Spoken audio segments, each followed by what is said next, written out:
नमस्ते and hello, welcome to single long blogs. Time हो रहा है मॉर्निंग का और मॉर्निंग के 8:30 बज रहे हैं और हम लोग कर रहे हैं अपना मॉर्निंग रूटीन फॉलो, जिसमें कि ज़्यादा कुछ होता नहीं है। मैं आजकल पढ़ाई में बहुत ज़्यादा बिज़ी हूँ क्योंकि एग्ज़ाम्स बहुत सारे आने वाले हैं। एग्ज़ाम्स का सीज़न चल रहा है ऑलमोस्ट। तो दिन तो मतलब शुरुआत मेरी पढ़ाई से ही होती है और मैं अपना काम ही कर रही होती हूँ, मॉर्निंग में पढ़ाई कर रही होती हूँ। और मैं यहाँ पढ़ रही हूँ लॉ के सब्जेक्ट्स। तो लॉ के सब्जेक्ट्स का क्या होता है ना कि एक बार ही पढ़ के आप उनको रिटेन नहीं कर सकते, you have to be repetitive with that.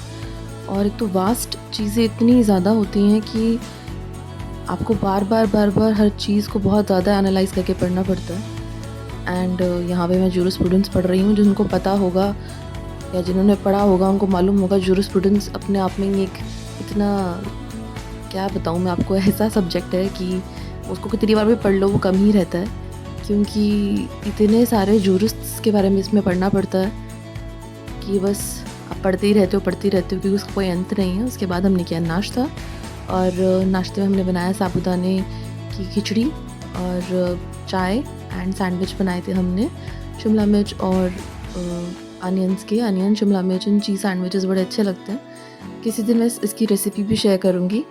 तो ये हमारा नाश्ता था और हम दोनों ने मतलब मैंने और मेरे हस्बैंड ने हमने नाश्ता किया और बस अपना दिन कंटिन्यू किया।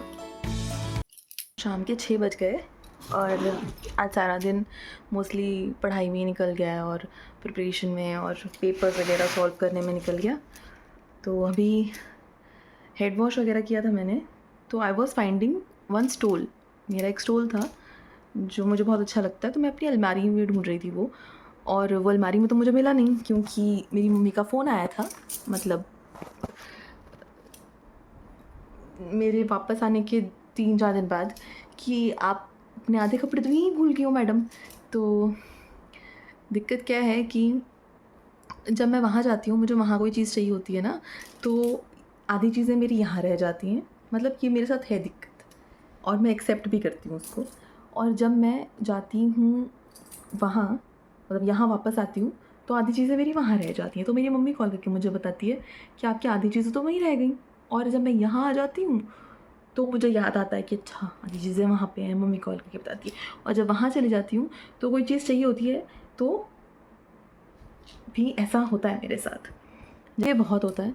प्लस शायद जिन लोगों की शादी हो गई है या होने वाली है, तो आप लोग मुझसे रिलेट कर पाएंगे कि आधा सामान आज यहाँ रह जाता है, आधा सामान वहाँ रह जाता है, यही चलता रहता है हम लोगों का। तो मतलब क्या ही बताएं। और जिनकी नहीं हुई है और जिनको ऐसा गुमान है ना कि हाँ हम तो सब मैनेज कर लेंगे, ऐसा होता नहीं है। मतलब लगता है कि हाँ सारा सामान हम तो इकट्ठा कर, बट कुछ ना कुछ तो आपका रहता ही है वहाँ पे, कि कुछ ना भूल जाओगे, फिर वहाँ जाओगे याद आएगा यहाँ रह गया है, यही चलता रहता है। तो इसका मतलब इट्स नॉट कि मैं केयरलेस हूँ, मैं केयरलेस नहीं हूँ, पर हाँ यार हो जाता है। अभी क्या होता है ना, देखो सिंपल सी चीज़ होती है, जब आप कहीं ऐसी जगह जाते हो जो अनजान है, जहाँ का आपको पता नहीं है, तो आप थोड़े केयरफुल रहते हो कि अच्छा हाँ यार मेरे को अपनी चीज़ों का ध्यान रखना है। बट अपने घर पे आप हो जाते हो केयर फ्री, आपको कोई फ़र्क नहीं पड़ता कि मेरा ही तो घर है, कोई बात नहीं, अभी 1-2 महीने बाद ले लूँगी, या कोई बात नहीं मैं थोड़े दिन में ले लूँगी, या मतलब मेरे घर में तो सामान है, कहीं और थोड़ी है। तो शादी के बाद ना इंसान केयर फ्री, मतलब लड़कियां केयर फ्री, मतलब मैं तो बोल सकती हूँ ये चीज़ कि मैं बहुत ऐसी इस तरह से मतलब केयर फ्री रहती हूँ कि हाँ ठीक है दोनों घर मेरे ही तो हैं, इधर सामान रह गया तो क्या फ़र्क पड़ रहा है, उधर रह गया तो क्या फ़र्क पड़ रहा है, घर में ही सामान है। तो पहले क्या था, एक ही जगह सामान छूटता था, अब शादी के बाद दोनों जगह सामान छूटता है क्योंकि इंसान केयर फ्री हो गया, दोनों घर आप ही के हैं।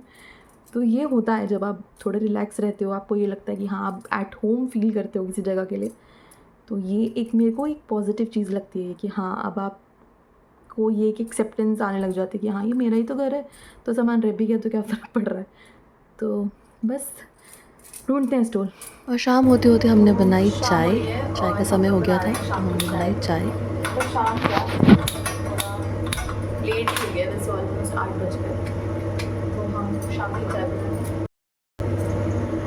एंड इतनी अदरक की डिफरेंस कभी फील नहीं होती जितनी सर्दियों में होती है या फिर मानसून में होती है। मानसून में और सर्दियों में सबसे ज़्यादा अदरक की जो वैल्यू है वो चाय में ही समझ में आती है। चाय अदरक के बिना मुझे तो इनकम्प्लीट लगती है, specially in winters and in monsoon. तो हमने इसमें डाल लिया अदरक। बाकी तो नॉर्मल प्रोसीजर पता होगा।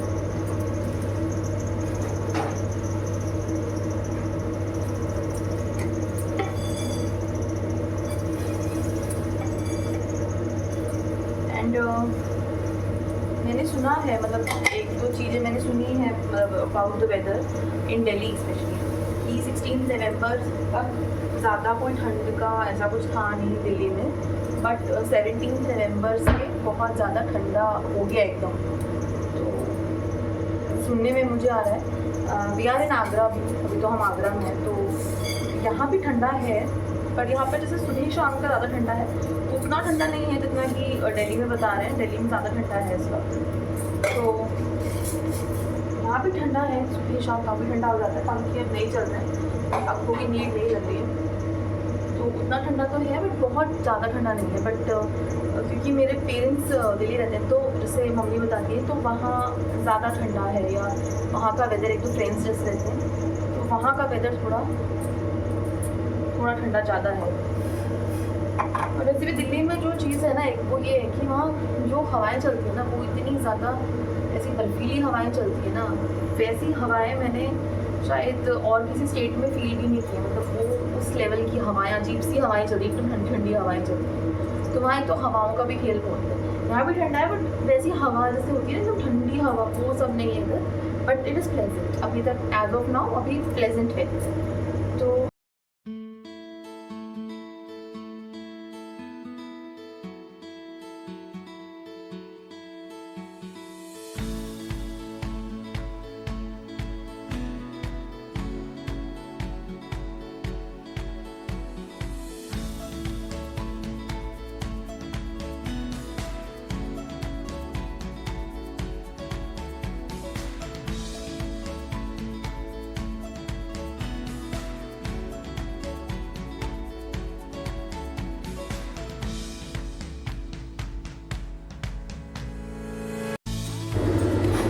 हमारी हो गई रेडी। सब इसको हमने बॉक्स में भरा दिया।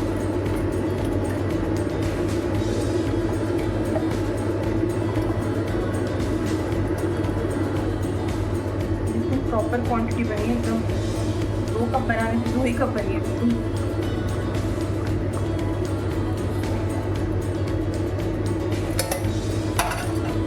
चलिए हम करते हैं अपनी चाय एंजॉय। ये था बस हमारा सिंपल सा रूटीन, सिंपल सा व्लॉग। हम मिलेंगे नेक्स्ट व्लॉग में, तब तक के लिए बाय बाय, टेक केयर।